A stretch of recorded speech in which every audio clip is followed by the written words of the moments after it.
Welcome to Call Me Israeli. I'm Ariel Gold, otherwise known as This Israel Life, and welcome to my podcast.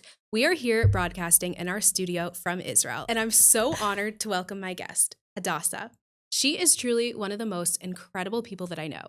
What stands out to me the most about her is that she's able to be so confident and humble at the same time. She's been showing up online for years, way before any of this. And this was actually my first online friend, which makes this conversation feel so full circle. Even before October 7th, Hadassa was always doing things for others. She was making barbecues for soldiers, showing up for them, making them feel seen and taken care of, long before it became something people were talking about or posting online about. And then October 7th happened. A missile landed in her neighbor's living room.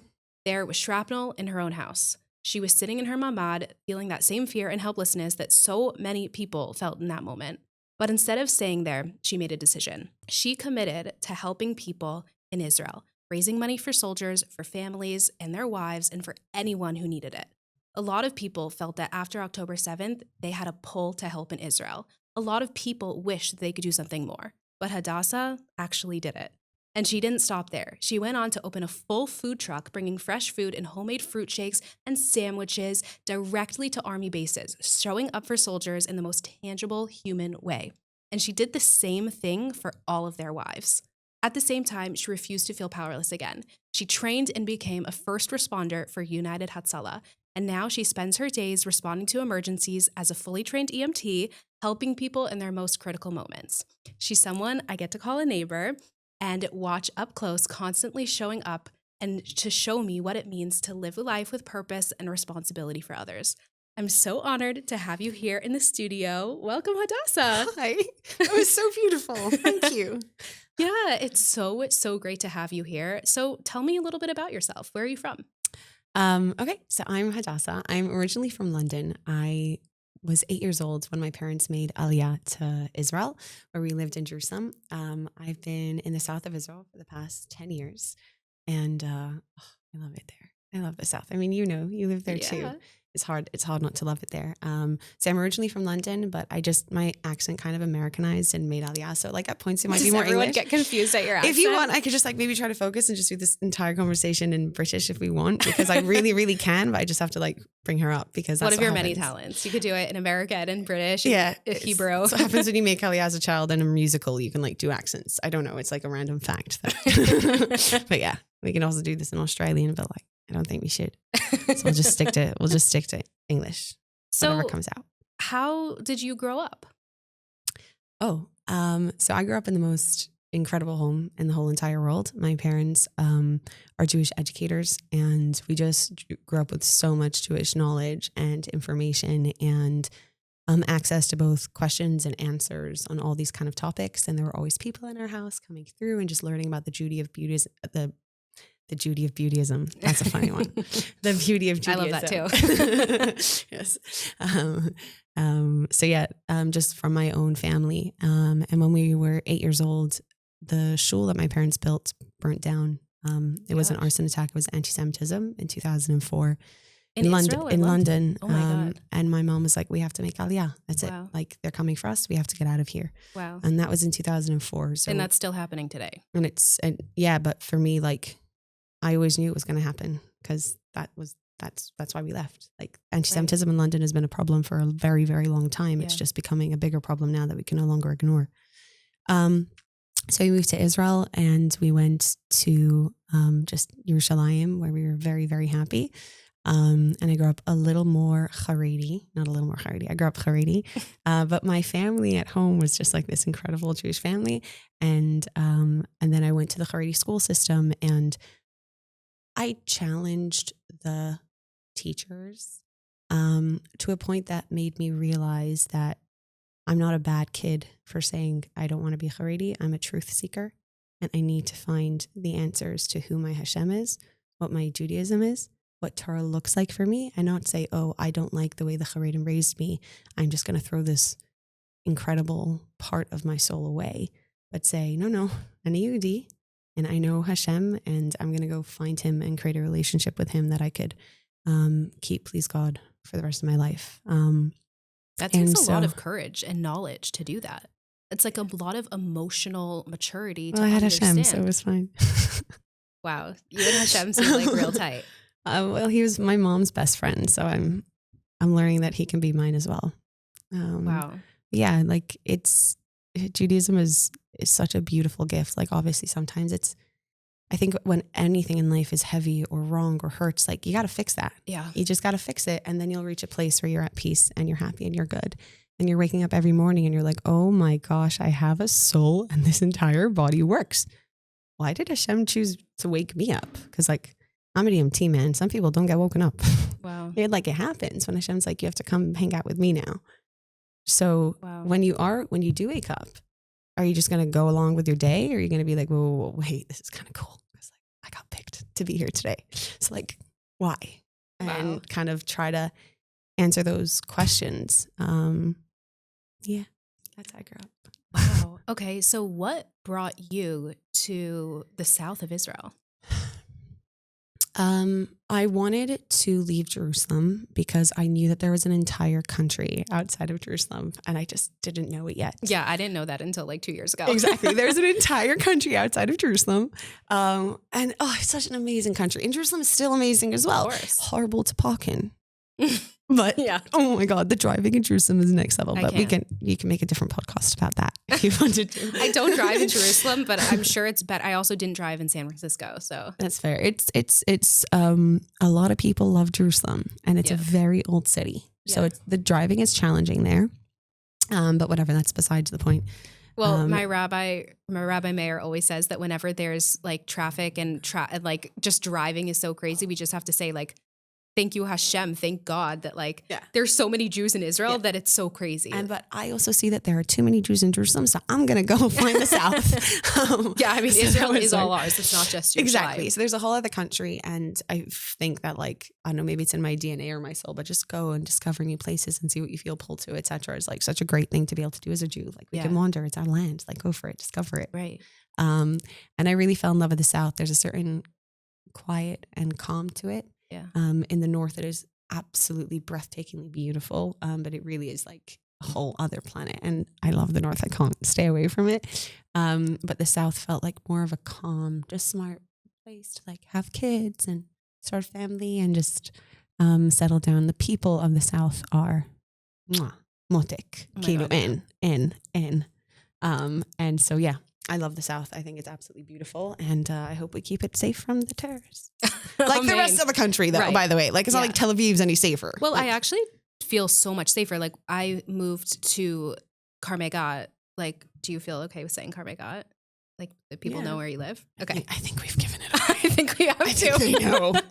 Maybe let's blur that part. Well, so I moved to Karmegat almost like 3 years ago from Jerusalem, and I was so like scared to do so because I was like, okay, it's gonna be like it's city versus like at the time like not a city, and now like Karmegat's become a city. That's what I'm saying. At the time, it's definitely a city. Karmegat has become a city, and it has all the facilities, etc., that you could have ever wanted or dreamed. I actually remember because the way that I like do my research, like probably like anyone our age, is just through Instagram. And I was following you on Instagram, and I was like, okay, Hadasa moved to Karmegat. Like she has this beautiful place, but like, where is she living? Like, what is this? Like, why is she there? Like, I'm so confused. In the beginning, it was like, I wondered, like, should I tell people about Karmegat or Lund, or should I just keep it private? And I figured, like, no, this is such a gem of a place. Yeah. And so then I told everybody, and then everybody found out, and everybody moved. And everybody moved. So happy. But also, like, it's a city now. Oh my God. It's a city. It's not the Karmegat that it was 5 years ago. Right. And it has pluses and minuses to that. And everybody's got to choose what's right for them. But the way we kind of described Karmegat 5 years ago, I wish is relevant. We don't have sidewalks. There are only houses here like now. In our towering in buildings, we got a mall. Yeah. You can get like a Reba or a Beef Fresh in Karmegat. Yeah, you can get like choose. Sushi or yes, exactly. I'm very happy for to see such. It's also like been so crazy to see a city in Israel just take off like that. Like this is what happens when we just build Israel. No, it's literally a miracle. This first of all, this is prophecies coming true. That like we're building Israel. But also it's so crazy, like just seeing like, especially that the prices of like buying and renting in Karmegat went up. I think it was like 300% like in 5 years. It's crazy. And like Israel, like I think I just saw an article that said that the shekel is more valuable than like for I think like the GDP of it, whatever that means. Do you know what that means? Great British Pound? No, maybe there's something else. There's something that said like basically how it's Is that a stupid thing to say online? no. But that's I'm like my ADHD is like, she said it was at a pound. Did you type maybe it was? Maybe no. I'm saying the wrong thing. Maybe No, it's like the I think, DGP. I don't know. Some significant like part of how we measure like finance and we're doing currency. good. We're doing good. Is like really going up. Girl math, we're doing very well. Yeah. Like the girl Israel's math is good. mathing. Right. So that's like, it's just really crazy. And the fact that all of that happened during a war is another prophecy coming true. Yeah. And I think all of us Israelis, we knew deep down that Israel had these capabilities when it came to our military. Oh, like, yeah. Anyone who's ever been on an Israeli army base, like inside, which thank God I've been very lucky to be on many of them. You're like, wait, what is this for? And they're like, maybe you'll see one day. Oh my God. And now we're seeing one day. But we have been preparing for this because like, you know, the Holocaust was a real problem. Yeah. It was a real problem. And like, we've been preparing for whatever they bring. Cause like, we're not going to let that happen again. Right. So we have the most insane defense. And we have the most incredible capabilities, and we can take Iran's huge. We took their Air Force. Like it was nothing. No, it's not like, it normal. was candy. Shitty. Like, no. And you know whatever. that no Israeli planes were like injured at all, taken down at all, but like not all the Americans, some of the American planes were. I think like 8 American planes were like harmed. No, none Israeli ones. And American planes are like $1 billion each. Thank God. It's really crazy. It's his war. He's taking care of us. Baruch Hashem. Thank God. So talk to me about what happened October 7th in your mind. Well, I think there's everyone's own October 7th, and then there's October 7th on the whole. And both of those, it was kind of like you didn't have any choice but to change. You just didn't have a choice. It changed you. It messed with you. It hurt you on levels that you couldn't understand. The amount of physical damage that happened to my body after October 7th, like not being able to sleep, not being able to eat, not being able to, just all of these things, whilst the only thing that would get me out of bed was if I do good for others, like I can get out. And it wasn't in a coping mechanism way. It was in a like, okay, doing good gives me the energy I need to show up as a mom, to show up as a shira, to show up as Hadasa for myself, etc. And obviously I used it to protect myself from my own grief and my own mourning. But this is the first Yom HaZikaron in 3 years that I've actually been able to mourn. Because up until now, after October 7th, we could only hope the hostages were okay. Right. There was just this huge anxiety on us for this past few years. So October 7th, like it hit hard and it didn't stop hitting. Yeah. I don't think we've ever experienced, I don't think there's ever been, that's obviously humans have known how to make each other suffer for a very long time. So I won't say anything like that. There's no need to compare tragedies. It changed everything. But when you're in a real dangerous situation, you learn what your true colors are. Yeah. And I learned what my people's true colors are. I learned what happens when the Jewish people are like, we're brothers, like you can't mess. Like we got each other. We really got each other. And I was so lucky that this hobby of taking care of soldiers is something that I had done before. So on October 8th, I already had soldiers messaging me, Das, we need this, Das, we need that. Okay, great. Let's go. Like I already knew, whilst people were like, I'm sorry, how do we set up a charity? And I'm like, I've had a charity with a board monitoring every single one of our receipts for the past 5 years. Let's go. Right. Let's go. Like I was ready for October 7th on that level. I don't think in our wildest dreams I could have ever imagined a time so awesome, meaning it was so insane. But standing with the hostages' families and then bringing Jewish people all around the world together and there was so much that could be done, and whoever decided to do something just did. And it was just a matter of decision. And I met people that would often come to me asking permission. I have this idea. Do you think it's good?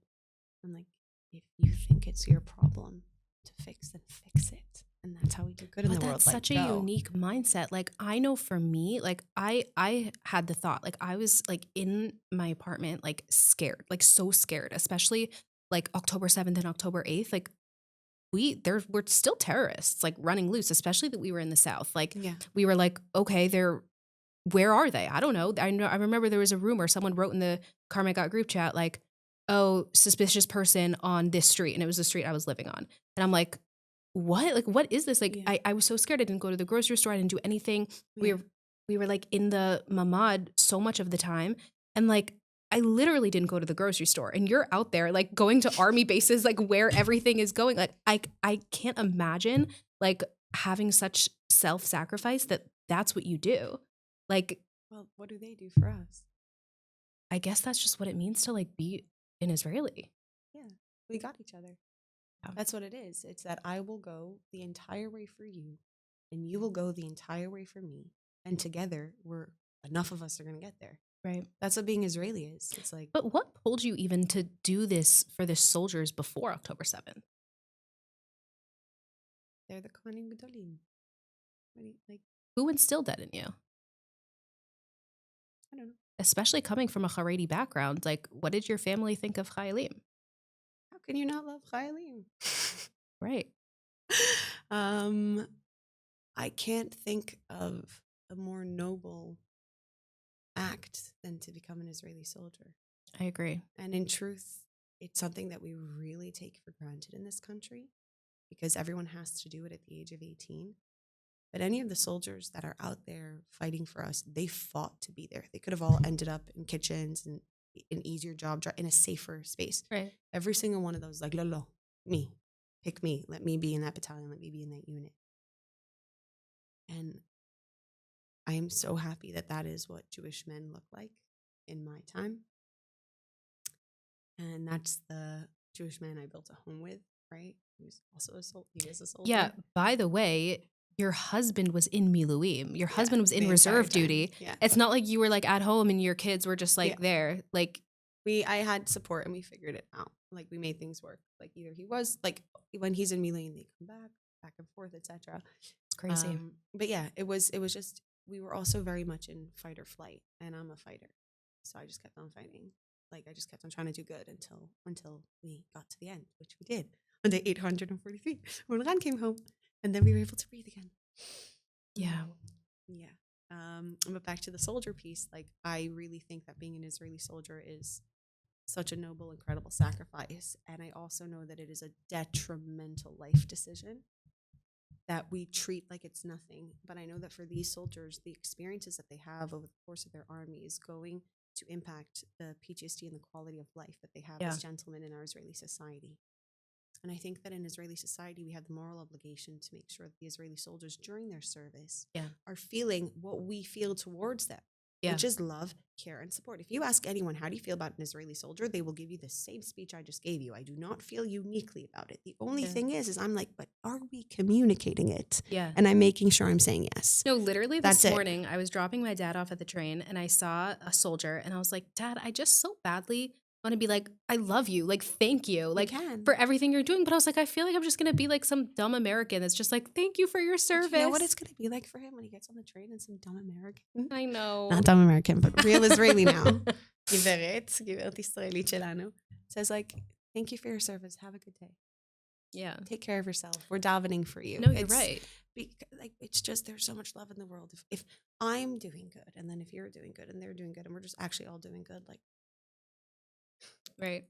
But that's too hippy dippy or whatever to think that way, right? So we all just focus on being miserable. Right.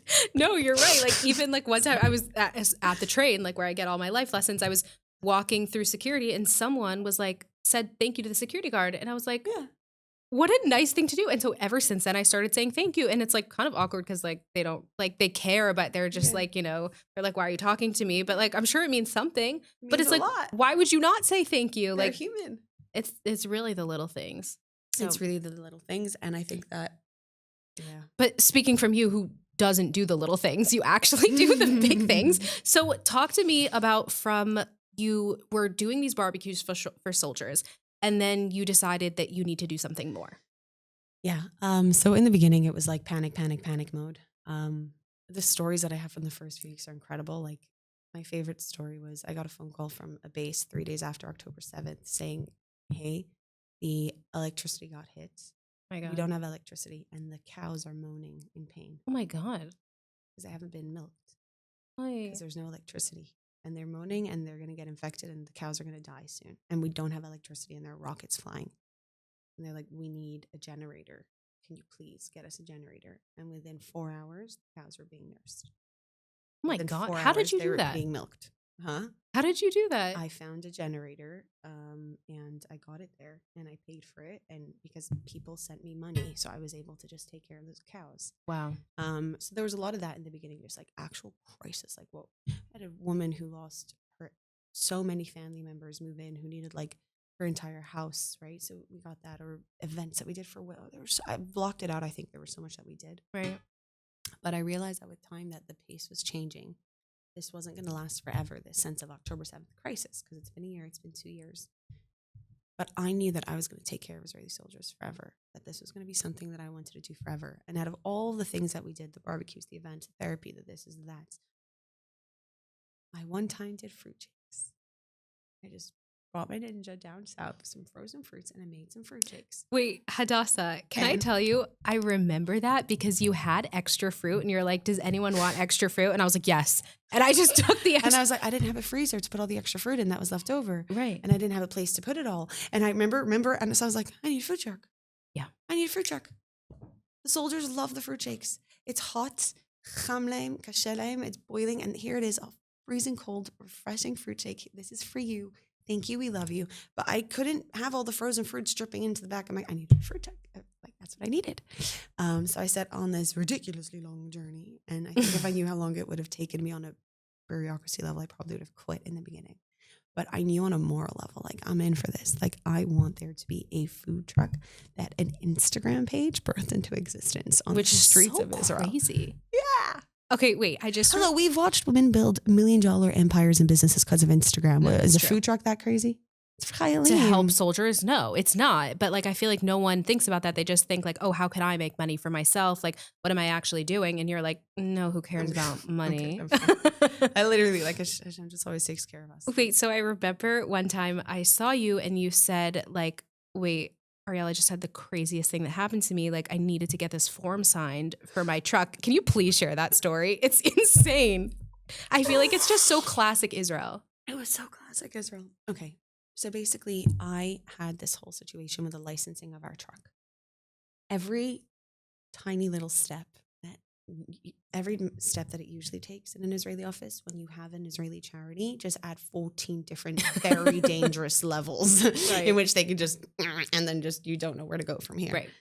So I needed to get the license for the food truck so we can drive it to soldiers, and I'm ready to go. And we were having a lot of technical issues, and this was my 6th time in the office. I finally got 6th time in the office trying to pick up the license. Finally got everything in order the way it was, and she said, great, this is all here. Book an appointment for a week from now and come. So I booked the appointment. Obviously, the war breaks out, etc. And I'm like, oh, well, I'm not going to be able to drive until the war's over because I got a text message the night before my appointment. You mean the Iran war? Like the Iran war, right now. Yeah. The Iran war.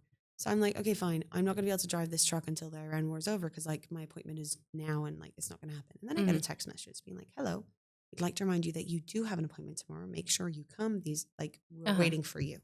Didn't say the hours. Didn't say it. Like, it was just like, we're actually waiting for you. So I'm like, okay, they wouldn't have sent a message if they were shut. They would tell everyone don't come because they don't want people leaving their houses, and it's a government office. So obviously they'd be responsible and make sure civilians don't leave their house during a war zone.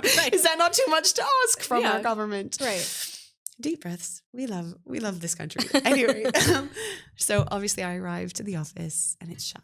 And I'm like, are you joking? Like, I got a babysitter for my children. Daniel's in Lebanon, right? I drove during a war zone. Like, it's not smart to drive, but like, I need for the chayalim, like, I would do that. You're an essential worker. In Malasot. So I get there and I'm standing there and I'm like, oh my God, like, this is so ridiculous. What if there's a siren? Right. And I'm like, what? The siren goes off. Oh my God. Everything is closed. I'm on the top of a building in Ashdod. I'm like, this is when I die. Who's going to drive the food truck? Oh my God. I'm going to get hit now and I don't even have a license for it. Like, oh my God. And all of a sudden the government office opens up. No. And there's a security guard standing and he's like, get in. Oh my God. And I'm like, you guys are here today. So I walk into this government office, which has been locked, and I go into the bomb shelter. And the night before I had watched a reel of a guy being like, hey guys, like, I know this is awkward and embarrassing, but I really need a job at an architect job, whatever. And he just pitched himself in front of a bomb shelter. And I was like, I'm just going to do it. So I'm standing there, the siren's going off, everyone's checking their children. And I'm standing there with access to the people that can help me. The only people in the world that can get my food truck on the road.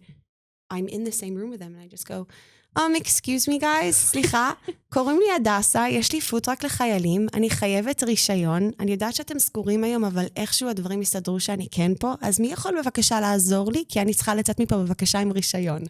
I'll translate. Hi guys, my name is Hadasa. I have a food truck for soldiers. I know you're not allowed to help me, but I'm here anyway, so someone's going to help me, and we're going to get this license for my food truck for soldiers. Who do I talk to? And someone's like, I'll help you. Oh my God. And then I waited outside for an hour and a half, but she didn't tell me how long it was going to take. So every minute I'm just sitting there like a duck, like not leaving without my license. Shem put me here for a reason. Right. I'm not leaving without my license. I just know. I know if I stay here. An hour and a half later, she came out with my license. Oh my God. I then waited for the ceasefire to end, obviously, because it's not safe to drive a food truck when there's rockets. And the ceasefire ended and we went out that week. Oh my God. First thing I did was get on my road and...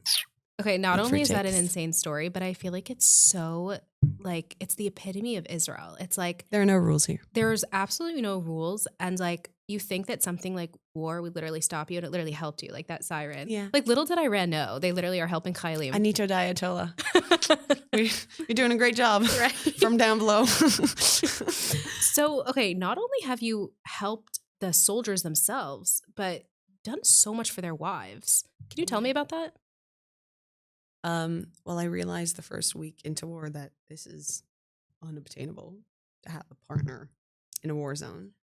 I don't know if I should get into the depths of my thoughts during those nights, but I also don't want to trigger or myself or others. I don't want to put scary thoughts in people's heads in case they haven't had them. Yeah. But there's no way they haven't had the thoughts I was having those nights. Right. We all were. It was deeply, deeply traumatic. On one hand, being so that my body's literally clenching up. Oh my gosh. Only talk about what you feel comfortable to. I know I'm working on, like, it's really hard. It was a very traumatic time. Yeah. But just being so petrified about the well-being of your partner. Yeah. Your everything, right? Right. And not knowing what would be. And at the same time having to pretend to his babies. They have nothing to It's okay. You have nothing to worry about. You're fine. Even though you really don't know what, etc. It was such a hard role to play. Wow. And I realized that there's no reason that these women should be doing it unsupported. And I loved that the women, and I know that the women, say like we were Instagram friends, like I know the love that women have for me, to me, towards me because of Instagram. And not in a like, oh, the real Hadasa, she has followers way, in a like woman to woman, like Israeli woman to American woman, Israeli woman to British woman, Israeli woman to Brazilian woman. I know we're family. I know we're sisters. And I know that women will want to help us. And I basically created a care package system that delivered the food for Shabbat and during the week. So the wives of these Israeli soldiers just had one less thing to worry about. So that's all they needed. They just needed one less thing to worry about. And it was really hard to do because it's so expensive and the fundraising was exhausting and very draining. And I wish like Hashem will like just connect me with the right person. So I'm happy to keep it going. I know how to set up systems and keep things on running if there's like cash coming in to keep it running. Yeah. So please God, the Shiros should like everywhere should keep on getting the support. But it's been a really hard reality. Like the fundraising has completely shifted in the past few years, and it's not what it was before October 7th. It's not what it was after October 7th. And I think I'm just going to take the opportunity to say this one thing. Yeah. I think that there are a lot of big Jewish organizations that have fundraised a lot of money from Israel. Mm-hmm. And I think, and I know that they are sitting in America and that money is not here. Uh-huh. And what I would want to say, not like Americans, you have to send your money to Israel and support Israel. Please make sure that like stuff that it's actually arriving here, because we're getting that feedback of like, well, we gave so much to our federations or our this is or our that's. Right. And I really want to make sure that the support that we got at the beginning is still coming through. It's not still coming through. Right. There haven't been suitcases in years. We still have the same amount of soldiers who need the underwear and the socks and the towels and the shampoo and the conditioner. Yeah. We're all living in the same situations. You don't run out of that stuff. Like obviously certain things, you don't need equipment every month. Right. But there was a certain I think we all got used to this. And when you're in the war, there's nothing to get used to. Yeah. There's nothing to get used to. And so I would love to see a world where not just the big people are holding on to everything, but anyone who wants to do good in Israel has the love and support from their brothers and sisters in the diaspora to actually just make their little crazy dreams come true, because we're changing the world here. Yeah. We're changing the world. When you do Chesed in Israel, you're changing the world. You really are. Yeah. You're making Israel a better, healthier place. And in that, okay. So you really kind of started this whole thing on your Instagram. Can you tell me, what is it like to have such a following on Instagram? It's what you make it. What do you think, like, when people recognize you and say, like, oh my gosh, you're so similar to how you are online, or oh my gosh, this is not at all how you are online? I think online is, on one hand, you really can get to know people. You can pick up on things, especially if you're intuitive, and the way we create content nowadays, like, it really is easy. But also remember, like, it's content creation. The majority of the content that you're both seeing and consuming is fake. Whether it's like the most successful content creators that I know, I think, are actors, right? And they're making pretend videos. That's not social media. That was television when I downloaded Instagram. Right. Right? It used to be real conversations about real people's lives. Yeah. And now it's whoever grabs the most people's attention wins. Mm-hmm. I'm so not interested in grabbing people's attention. I'm so interested in having real conversations about life. Yeah. And so whether Instagram enables me to do that or not, it's completely irrelevant. It's a social media tool that can be used to do so good, so much bad. It can ruin your life, and it can change it completely.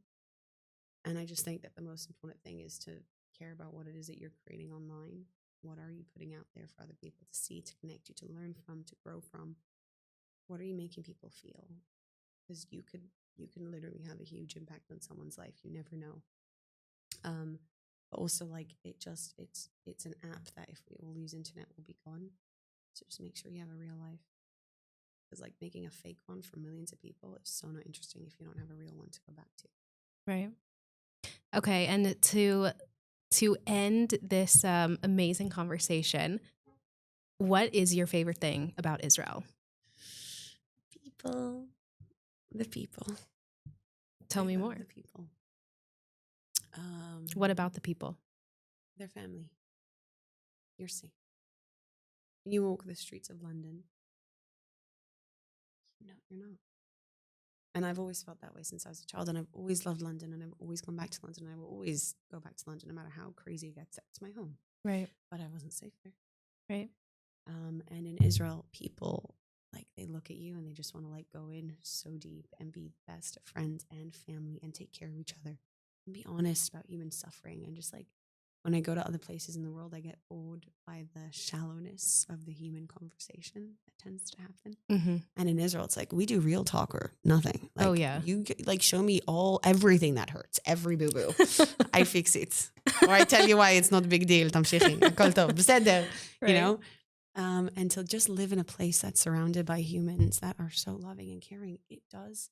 I think that's the magic that people have a hard time to explain, of, like, what it does to your mental health when you walk around and you literally know that the people around you care, will be there, and that, like, they're just good people. Like, you're gonna be okay. Like, obviously there are crazy people, and not every Jew is good. That's everywhere. But that's part of the blessing of having a whole country. There's so many of us now that some of us are going to be messed up, and we can't take accountability for all of them. Oh well. But at least we can take accountability for, like, the good ones. Right. So yeah, I love the people. I love the food as well, and Obviously. the views. Yeah. I guess, like, I'm just a tourist. Yeah. Aren't we all, though? I mean, we're home, but we're just exploring it. I'm a traveler. I'm not a tourist. I'm a traveler in this country. Like, I really just want to travel it. Right. And she's amazing, and she's awesome, and she's so hard. She's so hard. And there is not a country we would be willing to lose our own flesh and blood for. There's not a country. She challenges you to the max. But you get to really be alive here as a Jew. There's nothing else that becomes me. Well, Hadassa, thank you so much for coming This is on. such a great podcast. It was so nice to have you. Thank you for listening, everybody. Thanks for being here.